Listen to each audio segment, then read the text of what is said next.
नमस्कार विद्यार्थी मित्रों, 12वीं कक्षा की हिंदी में आज हम गद्य नंबर 6 घर का अभ्यास शुरू करेंगे। तो घर के लेखक है भोलाभाई पटेल। साहित्य प्रकार है निबंध। तो सर्वप्रथम भोलाभाई पटेल का संक्षेप में परिचय देखेंगे। परिचय के बाद इस निबंध को समझने का प्रयास करेंगे।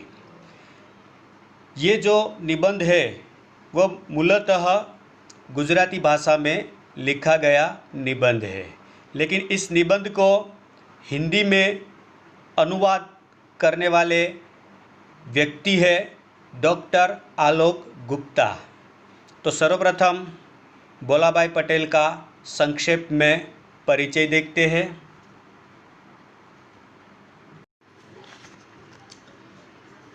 भोलाभाई पटेल का जन्म 1934, निधन सन 2012।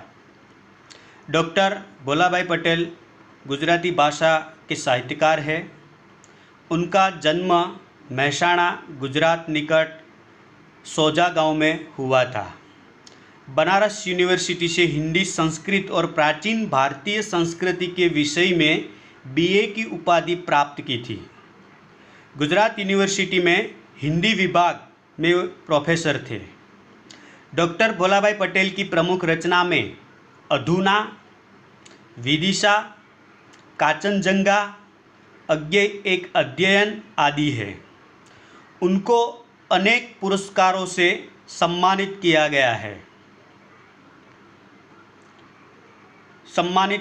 है। गुजराती साहित्य सभा की ओर से रणजीत राम सुवर्ण चंद्रक, हिंदी साहित्य सेवी सम्मान का श्री स्वामी सच्चिदानंद सम्मान, भारत सरकार ने पद्मश्री सम्मान से सम्मानित किया है। अब ये जो निबंध का जो सार है उसे भी देख लेते हैं।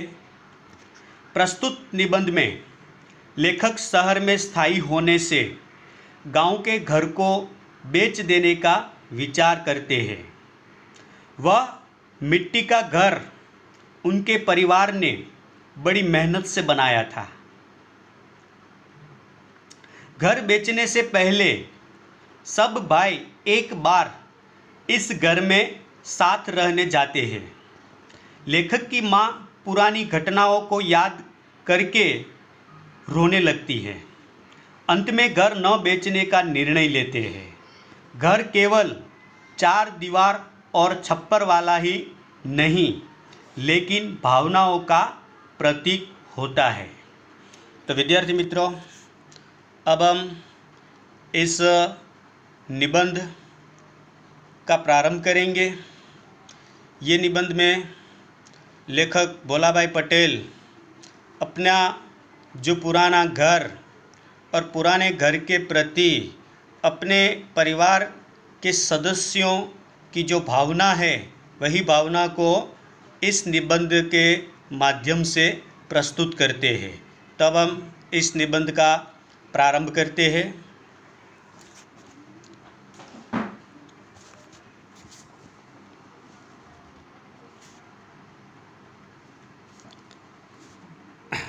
गांव से शहर में स्थायी होने के बाद लगभग बंद रहने वाले अपने छोटे से गांव के पुश्तैनी घर को बेच देने का विचार आया। इस निबंध के प्रारंभ में लेखक कहते हैं कि भाई गांव में जो पुश्तैनी घर है, पुश्तैनी का मतलब होता है कई पीढ़ियों से चला आया, और दूसरे शब्दों में कहे तो पूर्वज। पुश्तैनी का मतलब है पूर्वजों। तो ये जो लेखक के गांव में जो पूर्वजों द्वारा और कई पीढ़ियों से चला आया जो घर, वो घर बेचने का विचार लेखक कहता है कि मेरे मन में आया। जिस मोहल्ले में हमारा घर है, वहाँ पुराने पड़ोसी तो अब शहर में रहने लगे थे। घर बेचने का विचार तो आया, लेकिन ये विचार क्यों आया, इसके बारे में भी लेखक हमें यहाँ बात बताते हैं और कहते हैं कि जिस मोहल्ले में हमारा घर है, इस मोहल्ले में जो हमारे पुराने पड़ोसी जो थे, वे पड़ोसियों ने भी अपना गांव का घर बेचकर शहरों में स्थायी हो गए हैं। तो ये एक पहला कारण उन्होंने बताया है। आगे भी वो कहते हैं, अधिकतर लोगों ने तो अपने पुराने घर बेच भी दिए थे, इसलिए शादी, मृत्यु जैसे अवसर पर किसी सामाजिक रिवाज के लिए या लंबी छुट्टियों में गांव के इस घर में रहने जाते तो बड़ा बेढंगा लगता। लेखक दूसरी बात यह बताते हैं और कहते हैं कि भाई पहले क्या था कि भाई शहर में से हम गांव में कोई सामाजिक कार्य होता या कोई भी प्रसंग होते तो हम गांव के पुराने घर में ही ये प्रसंग करने के लिए जाते थे, लेकिन कई सालों से तो अब गांव में ऐसे कार्य करने के लिए जाने की कोई आवश्यकता नहीं है। तो ये दूसरा कारण भी उन्होंने बताया है कि भाई पुराना घर, पुश्तैनी घर क्यों बेचना है। तो पहला कारण उन्होंने ये बताया है कि भाई शहर में पूरे परिवार, लेखक का जो पूरा जो परिवार है वो शहर में स्थायी हो गया है। आसपास के जो पड़ोसी लोग जो थे, इन्होंने भी अपने घर बेचकर शहरों में स्थायी हो गए हैं। तो लेखक दूसरा कारण भी ये कहते हैं कि भाई अब गांव में कोई कार्य के लिए, सामाजिक कार्य या कोई प्रसंगों के लिए जाने का भी कोई प्रश्न नहीं है। आगे भी वो कहते हैं, वे हमें भी आगंतुक ही मानते थे, इसीलिए उस घर को रखने का कोई आकर्षण नहीं था।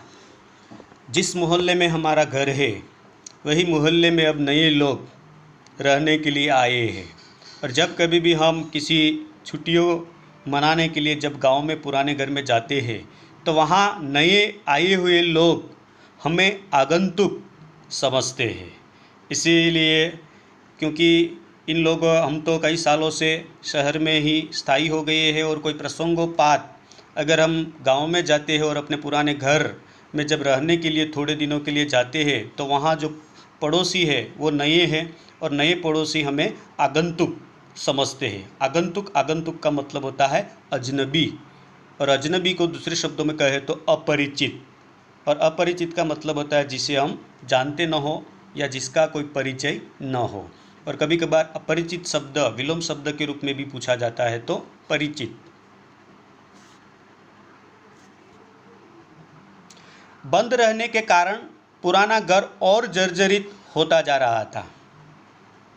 लेखक और भी कारण यहाँ बताते हैं और कहते हैं कि भाई पुराना घर जो है वो हमेशा बंद रहता है, और आप सब लोग ये भी जानते हैं कि बंद मकान या बंद घर ज़्यादा समय तक बंद रहता है तो वो जर्जरित होता है। तो यहाँ लेखक ये कारण भी बताते हैं कि भाई हमारा ये जो गांव का पुश्तैनी घर जो है वो कई सालों से बंद स्थिति में है, इसीलिए वो घर अब जर्जरित होता जा रहा है। चौमासे में अधिक बरसात पड़ने पर टीन के छप्पर से भी पानी अंदर आता था, जिससे घर की एक मुख्य दीवार में दरार पड़ गई थी। एक और कारण कि भाई चौमासु यानी कि वर्षा ऋतु में जब बारिश आती है तो बारिश हमारे जो टीन के जो छप्पर है उसी छप्पर में से पानी दीवार के अंदर उतरता है, और इसी पानी के कारण दीवार में दरार पड़ गई है। खुले दालान एवं आंगन में कूड़े के ढेर लग जाते। पुराना घर, पुश्तैनी घर कई समय से बंद है, इसलिए यहाँ लेखक कहता है कि वर्षा ऋतु में पानी घर के अंदर और घर की दीवारों में जाने से घर की दीवार में दरार पड़ जाती थी, और जो दालान है, जो आंगन है, वहाँ कूड़े के ढेर लग जाते थे। इसीलिए बूढ़ी माँ की अनुमति लेकर घर बेच देने का विचार पक्का कर लिया। लेखक कहता है कि ऐसी स्थिति को देखकर मन में विचार आया कि अब ये जो पुश्तैनी घर गांव में है उसे अब रखने का कोई सवाल ही नहीं है। इसलिए लेखक कहता है कि मैंने अपनी माँ से घर बेचने की अनुमति पक्की कर ली, अनुमति लेकर घर बेचने का इरादा पक्का कर लिया।